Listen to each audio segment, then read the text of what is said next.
devil, and I am here to do the devil's work. God is dead!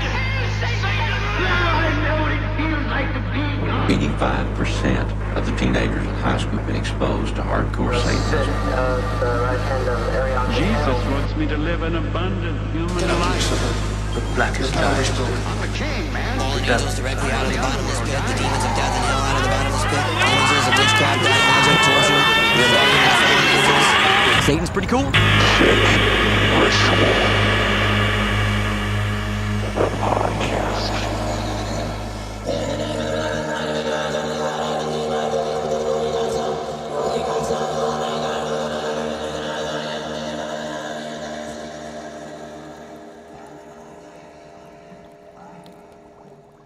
Deep below Fake Ritual Studios, world-renowned stoner occultist Rufus Gloppy, along with his companion, Demon, are cooking up something diabolical.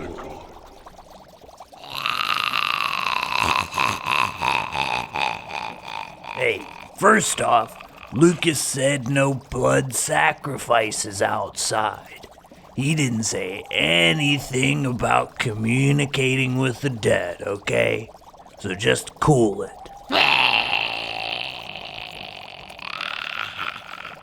I know that, Demon, but the landlord's not gonna find out, okay? Let's just get to the task at hand.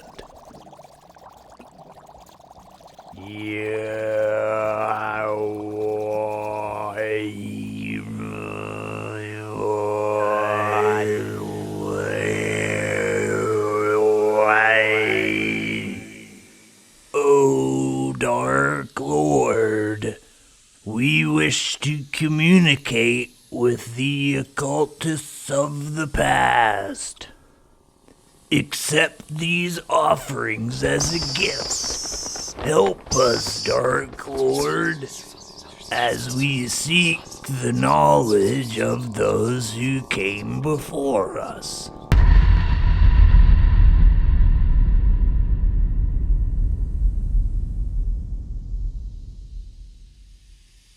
Hello?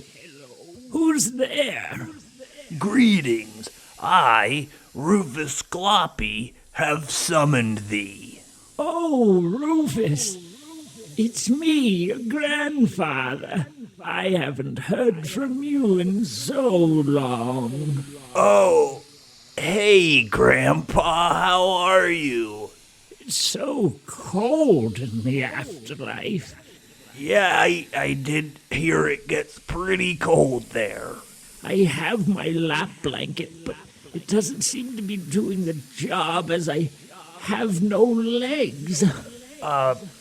Floating around is quite a cold affair. Please, just talk to someone about lowering the air conditioner. I'll see what I can do. So nice to hear from you. Yeah. Well, Grandpa, I gotta go. I gotta, organize my crystal collection. Oh, well, okay. Just call your grandfather a little more often. It's quite boring here and very cold.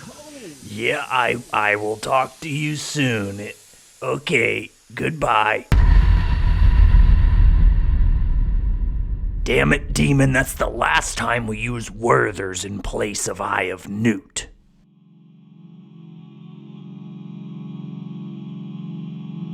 Greetings, fakers, both young and old, dead and alive, or somewhere in between. And welcome to Fake Ritual, the podcast, your guide to pop culture and the occult. I am your very fake host, Lucas Sloppy. And on today's episode, I sat down with my new friend, Toddy Tondera. You may know him from THRIFTY Podcast as well as Brick Body Kids on Instagram, the vintage outlet. We sat down to get to know each other for the first time. You are hearing in real time my first conversation with Toddy. and boy was it a good one. We started off with some Richard Ramirez advice, oddly enough, and get into it about thrifting philosophies, VHS do's and don'ts, as well as find out what paranormal activity Toddy grew up with. But of all the topics we get into, one of my favorite is our discussion about the children's book series as well as television show Goosebumps, which inspired me to pull out my old 4th grade notebook and read some of my very own spooky stories. But alas, I could not find the notebook, so I found something very close. I found a 2017 literary magazine written by kids for kids, sponsored by the Elmhurst Public Library. It's called Kids Inc., and these are the winners of a scary story writing contest. Now, just scrolling through this, I can already tell there are many, many gems. We have stories like the spooktacular, mysterious, snowy Halloween. Also stories like a not-so-scary night. Just a story called Nike. But who knows, maybe I'll pull from this more later. But I just wanted to read one story here called The Spooky Night by Alexandria Kay of 3rd grade. One day there were 2 sisters named Lucy and Lexi. They were playing at their home. A new babysitter was going to babysit the 2 girls. The babysitter's name was Sophie. Sophie arrived at the house.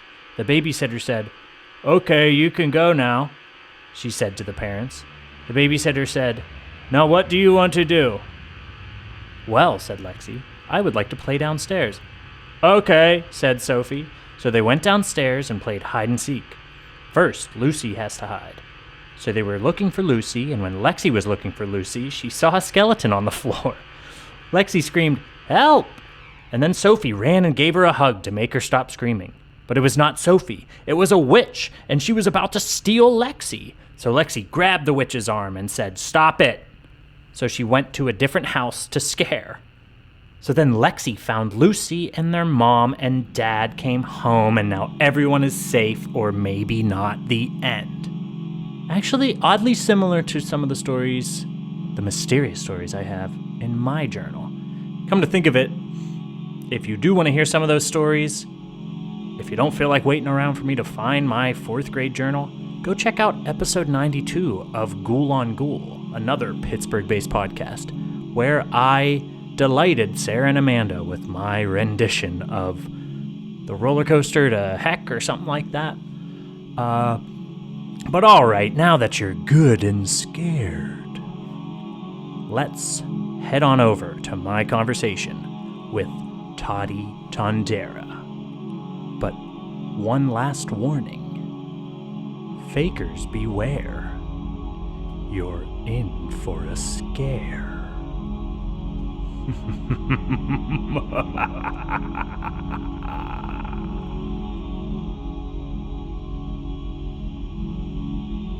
I am honored to be sitting here with vintage curator, podcast host, and VHS collector, Toddy Tondera. Hello, Toddy.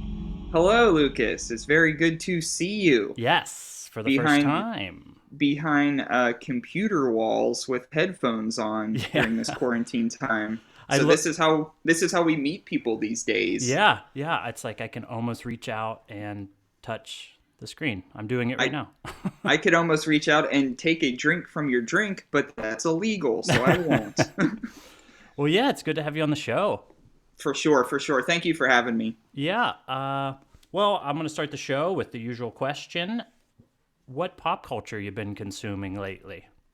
What pop culture have I been consuming lately? I've probably been consuming, because I didn't really watch any of them until recently, but there's like probably a good 9 to 10 hours of serial killer documentaries that I've been watching on Netflix.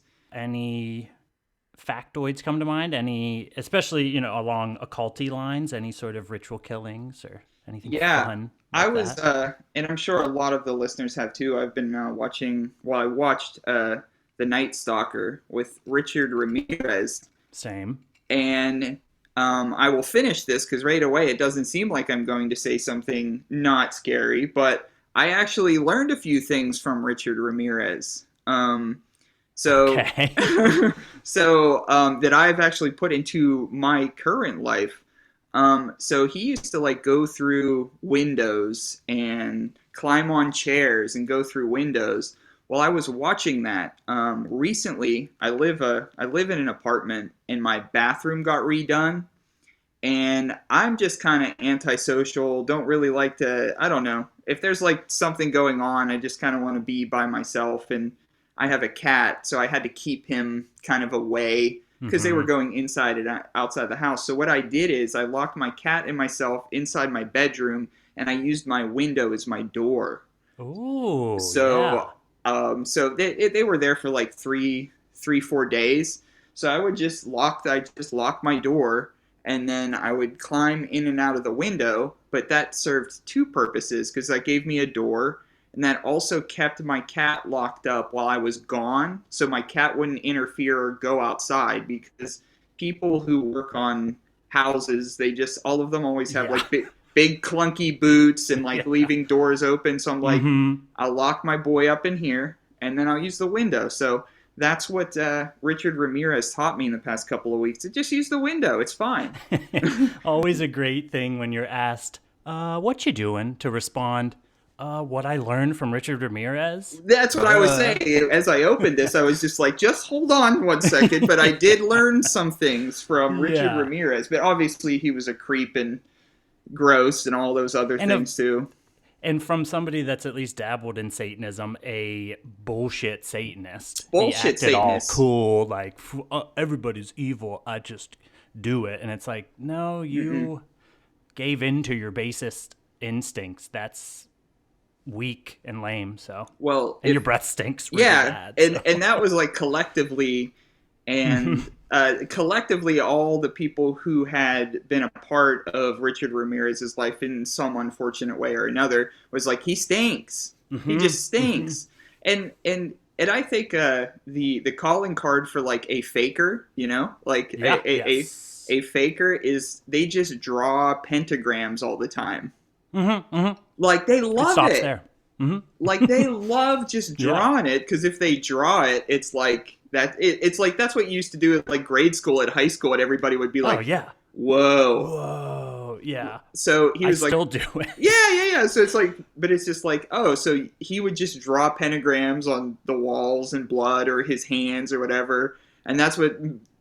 Just draw it, I guess, and it makes you a Satanist. Yeah, totally. Well, speaking of fakers, great transition here, because you are the host of the currently on hiatus podcast, Thrifty. Thrifty, yes. And on that show, you refer to your listeners as roaches. Yes. So before you tell me a little bit about the podcast, but also start with telling me a little bit about these roaches. Yes, for sure.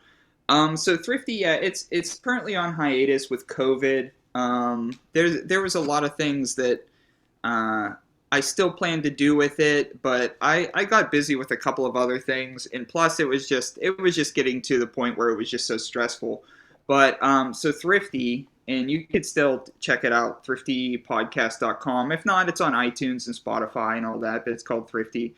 And the listeners of the show, we have identified as roaches because the person that I created the show with, my pal Josh, he actually coined the term because we were looking through some vinyl that he was collecting, and we found like a box of like just dry rotted like boxes and just stinky old vinyl. And we both, let's just say, in our lives have smoked pot before, ladies and gentlemen and folks. Oh, big reveal. And so he just referred to things that were damaged or like just gross, like completely roached. So this is roached. Like this this vinyl record is roached. So It tracks. So the fans of the show were then called roaches because they were also thrifters who find roached things. And then we kind of, as time went on, it evolved. And a part of the canon was, too, is that, as we always would say, get roached, because thrifters would go out and find roached items and everything like that. And we had a lot of interaction there for a while where we'd see like pictures of what people found. And we had a whole thing about trolls for a while. Got real into trolls, witches. Eventually, worms were a huge part of it. There was a lot alien goo. Yeah, alien goo.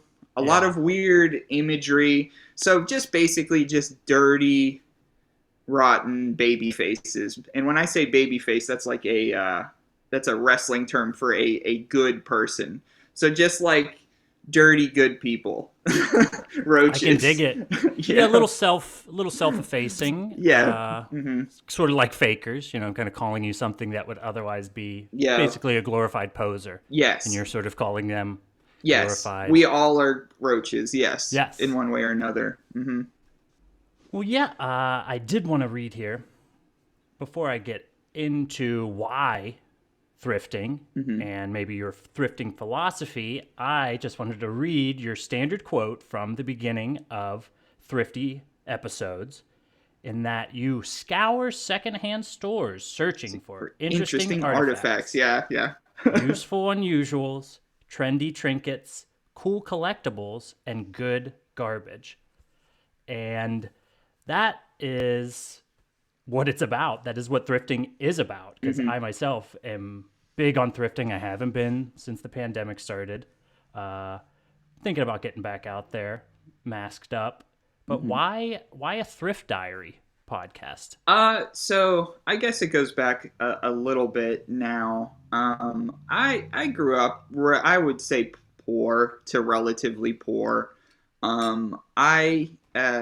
Single mom mostly, and I kind of spent a lot of time at my grandparents' house because my mom worked at, if you remember, Ames department store. Do you remember Ames? Yeah. My mom was like a lifer at Ames, and then when Ames closed, she then started working at Home Depot. Shout out Home Depot heads. Yes.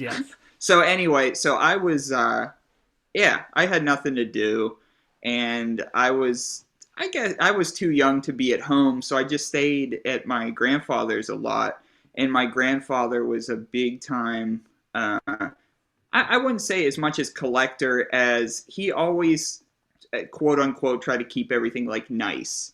So like he'd be working in the yard twice a week. He would be, he had like a downstairs pool table that he would always keep like super nice. Like, so he would take me to flea markets and secondhand stuff and estate sales.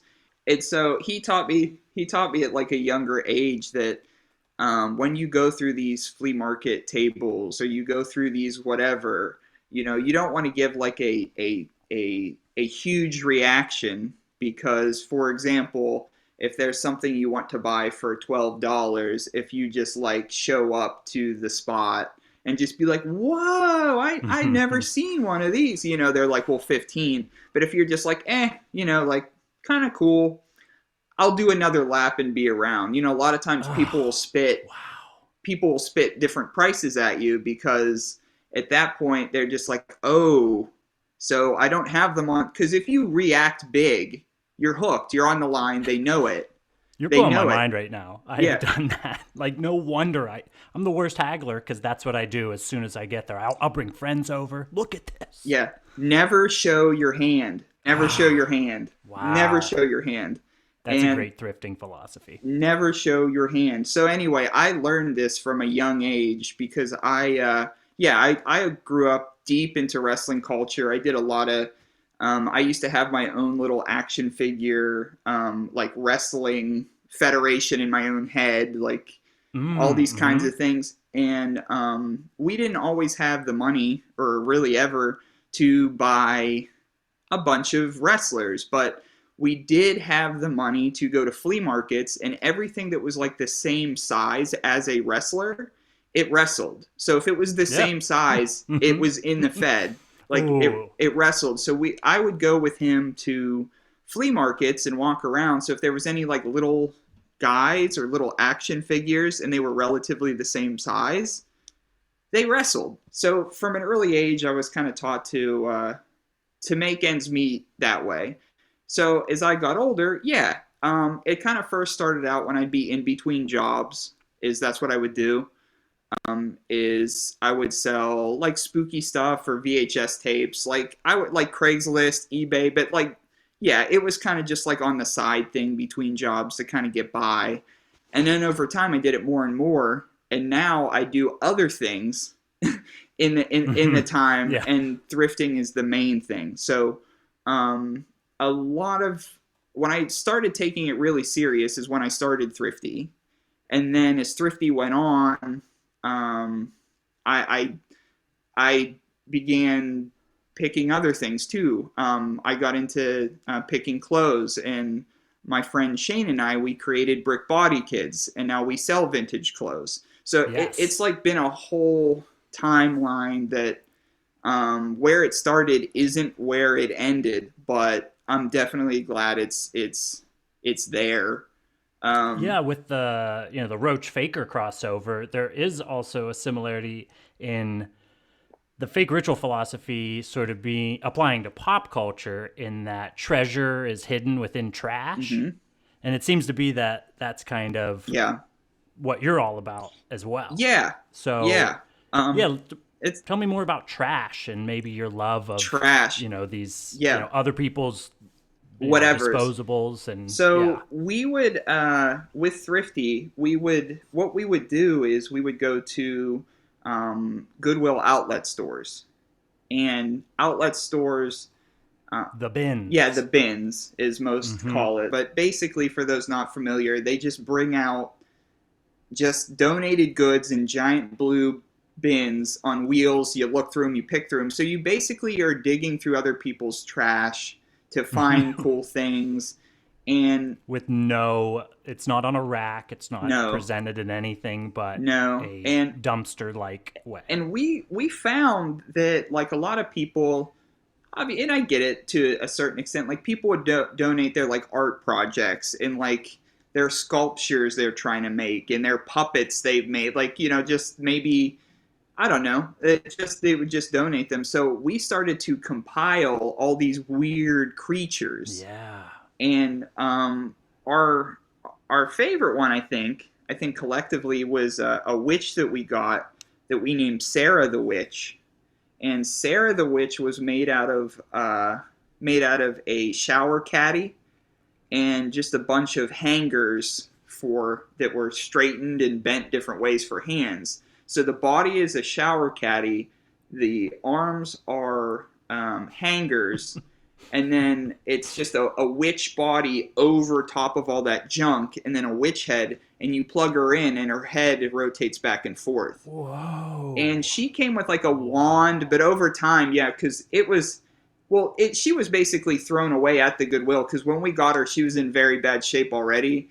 And then for live shows, we would set her up all the time, or if we did like stupid bits. So by the end of that Thrifty run, like, she was just mangled. And I still own her. She gets put up and then put back in the box. But eventually, I don't know what happened with one of her hands disappeared. She used to have like a wand that disappeared. And then somehow, some way, we did a live show here where I live. We did like a DIY podcast show. We did a couple of them a couple years ago. At some point, she now has a big fat ass blunt that she carries.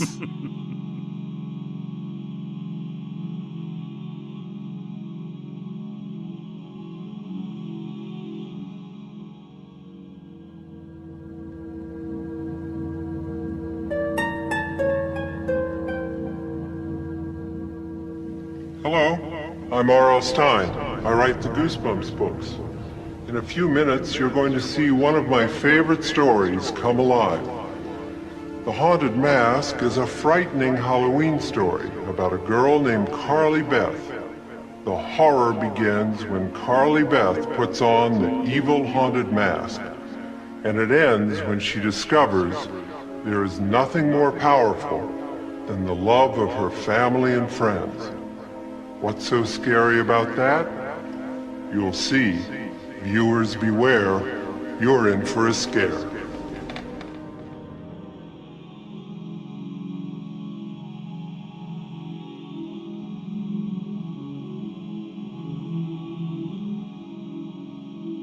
Both of us grew up thrifting, it seems. There's definitely some nostalgia wrapped up in there.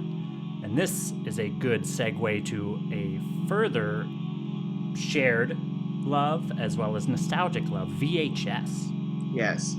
Why collect VHS? Why VHS? Well, for one, it was the first entertainment media that I had as a kid. Now, the biggest and best memories I have is, and I was, again, like an avid wrestling fan, but we didn't buy any of the pay-per-views. We just didn't. We couldn't afford them. When they would come to Pittsburgh, I'd miss them. Like, it just sucked. So my dad, my parents split up when I was 10, so this is prior to me being 10. My dad used to frequent a bar down the road, and there was a gentleman by the name of George who was a patron at the bar and my dad's friend. Well, George, and I've only had 1 to 2 conversations with him ever, and to this day, I have no idea where he is. I'm sure he's passed away because he was older then even. Yeah. So, and that was 25 years ago probably. And what he would do is he would tape wrestling pay-per-views on VHS tapes from pay-per-view, and pay-per-views were on Sunday. So the biggest joy I ever had as a kid is I'd be walking home, and this is on Monday. This would be that Monday. So the pay-per-view would be on Sunday. On Monday, I would be walking home from the bus stop, and I lived on a hill. My house was at the bottom of the hill, so I could see my house like a block away from it. If there was a tape in my mailbox, I was so hyped, and I would start running. And so if I knew there was a pay-per-view that Monday in school, I would be like, I hope George hooks me up with the tape. And sure enough, this was for about 3 years, I'd say, 3 years straight. And it's a shame in some ways that I still have a lot of those tapes, but over the years I taped over most of it. But I started a collection because somebody basically was giving me VHS tapes. Like, that's how I got VHS tapes, was through this.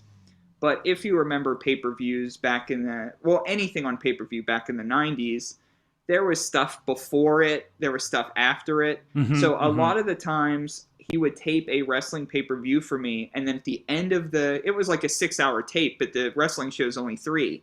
So I would get like all these movies I wasn't supposed to be watching. Yeah. Like all this crazy stuff. I remember I got Species 2 in the first first like naked body parts I've seen are like the sex scene where the man turns into kind of an alien and impregnates the woman instantly. Oddly enough, it was Species 1 for me, was like the first naked female body I ever saw. So you get it, is what you're saying. Yeah, with my dad. Yeah. And then she shot her tongue through the back of some dude's head, so I'm glad that didn't like make me into a real life Richard Ramirez. Just right. So I was seeing this stuff. In his hand. Yeah, so so I was seeing this stuff, and a part of me, like, I knew I shouldn't be seeing it, but I didn't know on what level that I should be seeing it, because I'm like, if this is what consensual sex is, then this is crazy. This is I'm scared. Like, I'm scared of this. Species is a weird one for any like pre-adolescent. But I would just see a lot of just weird stuff, especially for that age. Related and unrelated. So basically I had a bunch of VHS tapes, and that's how I got them, was because they were on wrestling pay-per-views. And then I myself would start recording on them. Since George was like, yeah, you throw it in the VCR, press record. So I was like, shit, I could be recording a bunch of stuff. So a lot of times I would watch the pay-per-view that he put on there, and I would take that tape and I would record my own stuff on it. I would record like me and my friends playing video games on it. Yeah. I still have a tape in my collection to this day that was Super Smash Brothers, like the original one. Yeah. And my friend Zach and I playing each other for like, we didn't play with any weapons, and we played like Iron Man. So we played like an hour long, no weapons. And I have just a whole tape of just one-on-one fights with like that kind of stuff. I also saw my first actual pornographic film on an old VHS tape in an abandoned house in my neighborhood. Yeah, that checks out. It's either abandoned houses or the woods. We had a lot of woods porn. Just a duffel bag that some mom made her husband get rid of, and he just the kids intercepted it at the garbage cans, and we went. We were just in this neighborhood kids. We were just in the basement of this. The weird thing about this abandoned house, and it's still to this day, I mean, there's a lot of abandoned properties in McKeesport, and that's a story for another day. But this particular abandoned house, still to this day, somebody will buy it and live in it for like 2-3 years, and then it'll go abandoned again for 2-3 years, and the cycle repeats. Wow. I think currently right now, to my knowledge, I mean, since COVID, I haven't really been back to that area in a while, but I don't think currently anyone lives in it. But that was one of the stints where nobody lived in it, and there was like a convenience store right next to it. So we got stuff at the convenience store, and we were like, let's check out this basement. And it was like almost like it was like set up to do, like somebody would do. It was like one of those old big box, like big TVs, and there was just like a blank tape and a VCR. We pressed play, and we're like, okay. Yeah, you know what it is. Yeah. All right. Yeah. And since I saw Species, I was like, hell yeah. So I could tell you what the next part is. Yeah. Like, when does she rip him in half? Yeah. Like, oh yeah, this is where it just eats her head, like eats his head. Yeah. Well, a VHS and a spooky one that I had growing up was the haunted mask of Goosebumps. Mm-hmm. Goosebumps fame. This is also to transition to you being a huge Goosebumps fan, because I'm a Goosebumps head. According to your Instagram, and I love this so much, your Instagram bio just says the part of the Goosebumps theme where the dog's eyes glow. Yeah. And I understand that completely. Well, that was the hype. Yeah. Like, that was like, if I remember correctly, it was like it would be on TV. Well, first off, I'll back up a bit. Haunted Mask, when you say that, I get mad when I hear it. I get mad when I think about the Haunted Mask. Now, I love the Haunted Mask. It's like, to me, it's like one of two Goosebumps that are scary. The other one is Scarecrow Walks at Midnight. That one's scary too. Mm-hmm. So I was also a Boy Scout. And I remember that I had a Boy Scout meeting the day that the Haunted Mask played on television. It was like an 8 p.m. Haunted Mask, R.L. Stein Haunted Mask on TV. Like, it was he like the fall. It. Yeah, 2-part. Yeah. And I had like a Boy Scout meeting at like 6 or 7 o'clock. And I was like, first off, I don't even like Boy Scouts whatsoever. Yeah. It's like, whatsoever. Like, I don't like any of this, like, flag worship, a wooden car built. Like, it was just it's just weird. It's just weird to me. And it was then. Yeah. It was then. But I was so heated because, like, I had to go to Boy Scouts. And yes, I saw it eventually, owned the tape. I know all about it. It's not that I don't. But I'm saying that original premiere, Like, I like to see stuff like I like to see history as it's happening.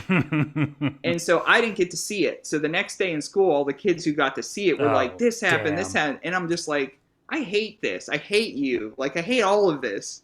But so when you said the haunted mask, I was like, oh no. Sorry, yeah, I didn't mean to give you like a nom flashback. Yeah. A nom flashback. But yeah, I loved Goosebumps. I have most of the original collection. I mean, of the books. Mm-hmm. Of the books. And I remember where I used to buy those books too, and they were like pretty cheap, and I could afford them occasionally because they were pretty cheap, or my grandma would throw me a $5. Mm-hmm. And I got them, and it was like this bookstore that was like a house, but it was called Books to Go, and it was just like on the main road in my hometown, and you'd walk in there and you'd see the Goosebumps on all the shelves. Oh yeah, and I'd be that like, color I'd be like, scheme. this is fucking home, Grandma. This is home for me. Yeah, the Haunted Mask, definitely the scariest, but a lot of the show, there was always a sense of humor mixed in there as well. But also, I was thinking about the Haunted Mask today, and this can relate to some of the other episodes, stories, if you will.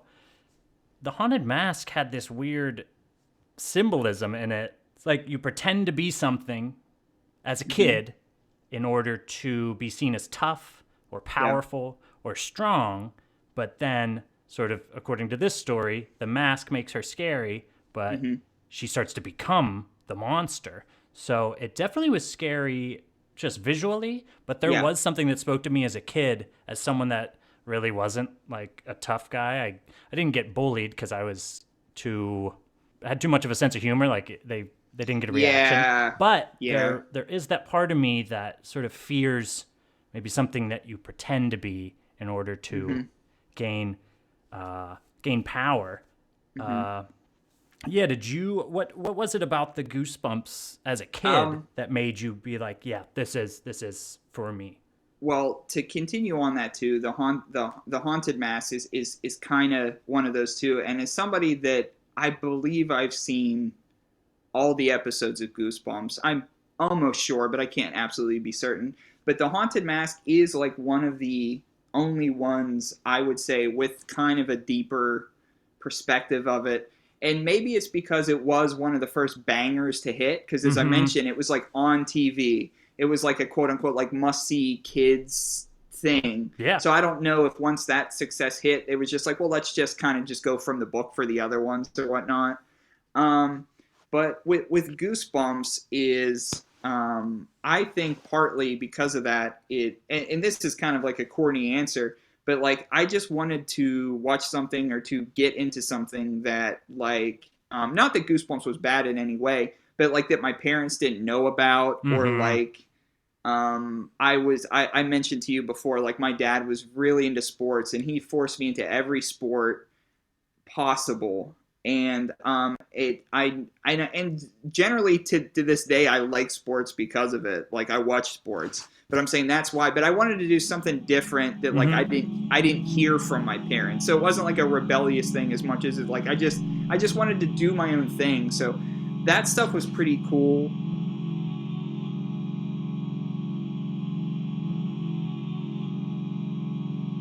Hello, this is Grandpa Gloppy.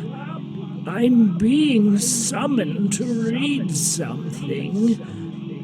You're listening to Fake Ritual, the podcast, your guide to pop culture and the occult. What's a podcast?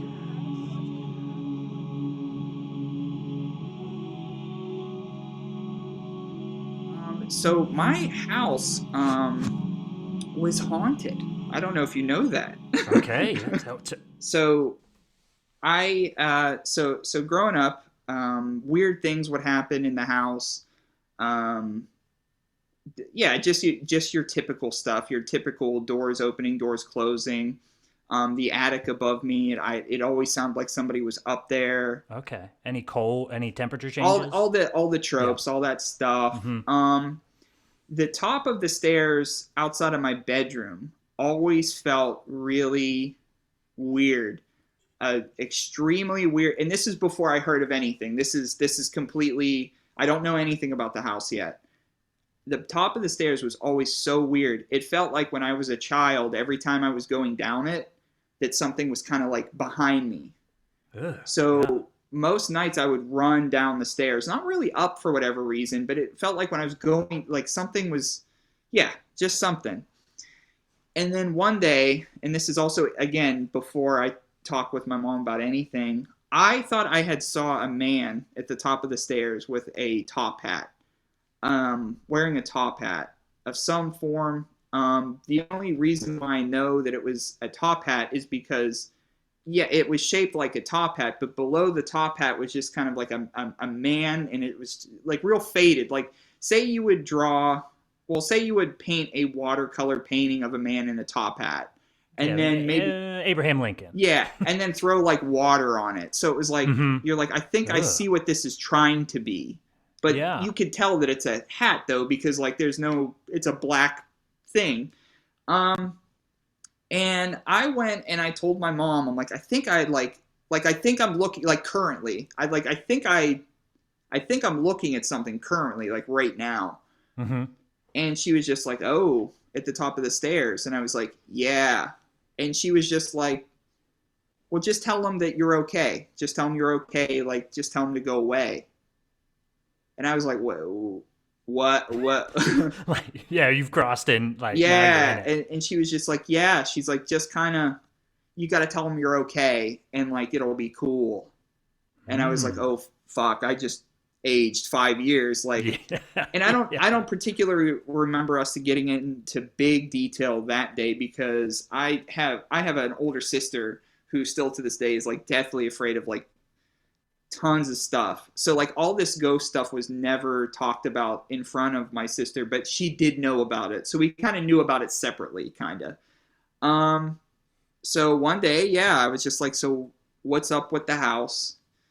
And my mom says that, so it was my mom and dad, my older sister, and me moved into the house, and I was like a baby. Well, the people who had moved out, I think the story was the man who lived there had passed away, so the family moved out.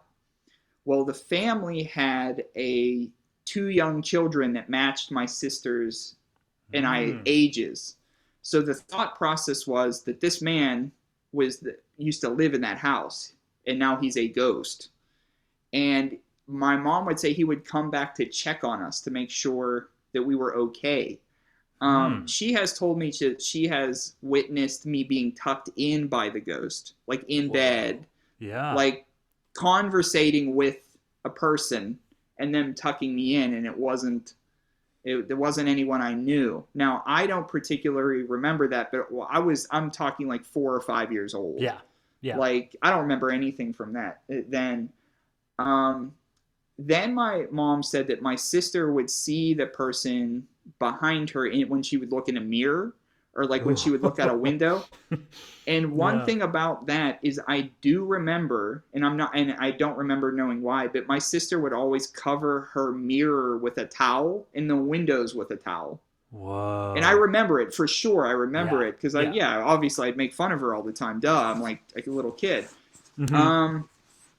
And the story kind of grew from there. My mom had told me that once she figured out what was going on, that she had invited the daughter back from the previous, the kids that used to live there, and the daughter was a little older now. So the daughter, I believe, was an adult at that point, and my mom had the daughter come back and say like, hey, I'm actually your kid. I don't live here now. I'm fine. And that seemed to calm it down quite a bit. From then on, I always got to wonder what's going on in the ghost's mind. Right. So as all this stuff was kind of going on and developing as a kid, obviously, then I became more interested in like this spooky stuff. Now, I kind of already was, as I mentioned, because I was like, I just kind of wanted to do my own thing and get into stuff that I thought that, my parents didn't know anything about. And then and horror stuff is an outsider's game. Sure. And then so as my mom was talking to me about this stuff, I'm like, oh, word, I think you actually, okay. So we could actually have like probably mutual conversations about this because I know. Mm-hmm. And so, yeah, so then we would watch Goosebumps together. Oh, cool. Yeah. And so we would watch Goosebumps on TV. Those VHS tapes that I mentioned, yes. I would a lot of the times use those wrestling VHS tapes that George would make for me, and I would tape Goosebumps episodes on. I just came across one the other day that has the episode called Vampire's Breath on it that I taped. And basically, that's a real tall tale one. That's kind of a real fun one. It's just basically... I don't remember that one. Yeah, it's basically two kids... And you know, Goosebumps are so short that like that you have to kind of get through the meat and potatoes of the plot like in the first 3 minutes. So everything is like super rushed. But Vampire Breath is basically... Kids go into the basement, they find like a secret passageway, and at the end there's a coffin, and they open it up, and it's like a vampire, and apparently the vampire is somehow related to them, and then they get stuck down there, and then there's like another girl vampire that's stuck in the basement, and basically they get out at the end, and like the kids tell their parents like, yo, like there's some vampire stuff in the basement, and then they're like, oh, we're like super well aware of that. Like we are vampires. And then their teeth grow and they're like, you're vampires.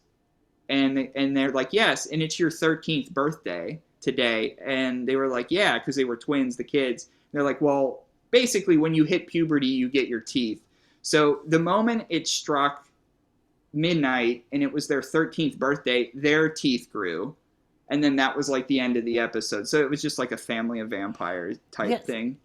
I still think that speaks to my point earlier that there is this weird, like that. I hear that and I'm like, oh, that's kind of playing one, the fear of basements, obviously, but also fear of creepy family members. Yeah, that's a well. And becoming your family. Are you your family? Are you? Once I realized. That what I'm about to say, once I realized this, I realized what Goosebumps was and what the idea is. Every adult in the TV show Goosebumps, especially sometimes in the book, but every adult in Goosebumps, the TV show, acts like a ghost. They act like a ghost, like how a ghost acts. That's how they act. Every adult, like, and when I say, how do you mean? Like the tropey stuff, like they're kind of like. Yeah, they're kind of there's like just ephemeral. They're not quite there. Yeah, there's like disassociated. Always seems like there's a pane of glass between the children and the adult, and they're always not forthcoming, or they're always a little weird, or they're always they talk in a manner of just they just give off a ghostly aura, and it just taught me to be afraid of adults, so that worked. Yeah. This also brings me to something I wanted to talk about, the difference between Goosebumps and the Nickelodeon show, Are You Afraid of the Dark? Good topic. They're often compared and contrasted, but I really was thinking before this episode, what is the difference? And that is at least one I feel, or to my point earlier, it is, I feel that Goosebumps is a little more symbolic, a little more playing with actually the fears of children. Mm-hmm. Are You Afraid of the Dark? A little more just kind of adult scary stories for kids. Yeah. And also like you're saying, the adults in Goosebumps are definitely separated from the children. And I think, I think like another good way of looking at the adults they all just seemed like local. And they probably were like local Canadian theater actors. Yes. Just local Canadian theater actors that would perform on Goosebumps as if it was like a person in theater would perform. So that was like the adult, or I'm like, y'all just act like ghosts. And some of them were. Yeah. So always that reveal, monster's blood? Yeah. Or is that where, my librarian's a monster, and the parents are like, yeah, we're monsters too. We're going to eat that monster. Yeah, and the monster's blood would get everywhere and everything would grow. Like, oh, yeah. Or I was thinking of The Girl Who Cried monster. Yes. Is the one I was thinking. Yeah, we're all monsters. Yep. Yes. But then, yeah, Are You Afraid of the Dark has more. You have characters like Dr. Vink. And these recurring characters, Sardo. Accent on the Mister, dough. Yeah. Accent on the dough. Uh-huh. But they're sort of, I don't know, it just felt a little more, I guess, adult. Like, to watch it now, and this is probably an oversimplification, and argue the point by all means, I feel Are You Afraid of the Dark holds up, at least by horror standards, better than Goosebumps. As far as scary. There's more scary episodes of Are You Afraid of the Dark. Yeah. There's plenty of stinkers as well. Yeah. But Goosebumps, like we were saying, Haunted Mask, Scarecrow. Well, other ones are a little more goofy, weird, strange, odd. Strange stories rather than like ghost tales. Well, I think I think that is correct. Also, because I watched both growing up for sure. Growing up, both Canadian? Yeah. And I was more afraid of Are You Afraid of the Dark for sure. There is two subtle things that made me more afraid of Are You Afraid of the Dark. Are You Afraid of the Dark was on at night. That's a big one. It's on during Snick. Yeah, it was for a good while. Saturday Night Nick. And Goosebumps was on like 10 a.m. Like it was. Fox or whatever. And so to me, I mean, it probably meant nothing, but to me, like when you're presenting, if you want to talk about horror or children's horror or young adult horror, like if it's 10 o'clock outside, right? I'm watching Goosebumps, right? I'm not afraid of what I can't see, kind of, because I could just open the blind and that's fine. But if you're a kid and you're watching something in the dark, the show is called Are You Afraid of the Dark? And it was on intro. That was number 2. Yes. That was number 2. So the intro to Are You Afraid of the Dark, the opening credits, and the opening credits to Goosebumps. Fucking different. Yeah. Yeah. And like. Yeah, and then Goosebumps had like a mysterious man with a briefcase. Wind comes and his paper goes everywhere. This G-flag, And the dog glowing eyes. The dog, it's lit when that dog's eyes glow. That's what would get me hyped. And Are You Afraid of the Dark's got a boat. A rocking in the water. Yeah, swing. Just like an empty swinging. And in shallow water. And like a swing. Match strike. Mm-hmm. So those were exactly the two things which I think... Now, do I think Are You Afraid of the Dark, the show, was scarier than Goosebumps? Yes. But I also think it was the precedent that Are You Afraid of the Dark? Because, again, it was on at night, and they told you, whether it was scary or not, they told you it was scary. It's a scary thing. You're watching scary things. Well, you also get the Midnight Society. The setup is kind of telling you these are scary stories around a fire, something that can tie you to them. You're not just watching a TV show, you're around the fire. With So it's a tale. This is the tale of, and they throw the thing on the fire. Magnesium or whatever, Every time I get some of that fun fire powder that'll change the colors, you gotta say, submitted for your approval. Submitted for your approval for the Midnight Society and just do that. And so I think a lot of it was on purpose, how they did it, and then a lot of it wasn't, but again, like... Even now, like as an adult, like I watch a scary movie, and if you watch a scary movie, Home Alone at 10 a.m., or if you watch a scary movie, Home Alone at 10 p.m., the after effects of whatever spook you're watching, like I could watch like a very scary thing, and if it's done at noon, I'm like, well, time for lunch, I suppose. Well, if I got to get my clothes out of the dryer in the basement, no big deal. Right, I got homework, because it's a Saturday. Goosebumps, maybe I got homework that I'm obviously not going to do, but I'm saying I do have it. And Are You Afraid of the Dark was like, no, all that's over. The day is over. It is nighttime. Sit down. You're about to be spooked. Yeah. And a lot of them were spooky. Well, Toddy, thanks for being on the show. Yeah, it was cool. I'm glad I had the opportunity to do it. I've definitely wanted to do it. You're a cool guy. You're into cool things, and the show's very good. Right back at you. Obviously. Yeah, when you first reached out, I have to admit I was slightly Pittsburgh starstruck. So, wow. Yeah. That's kind of cool. Yeah, I was like, well, obviously, don't. Toddy said he liked the show. Well, obviously, no, don't do that with me for sure. I'm an idiot. Don't worry. Well, let's get some other people starstruck by you. What do you got going on? How can the fakers become a little roachified? Where do they find you? So what I'm currently working on semi full time is, I kind of mentioned a little bit before.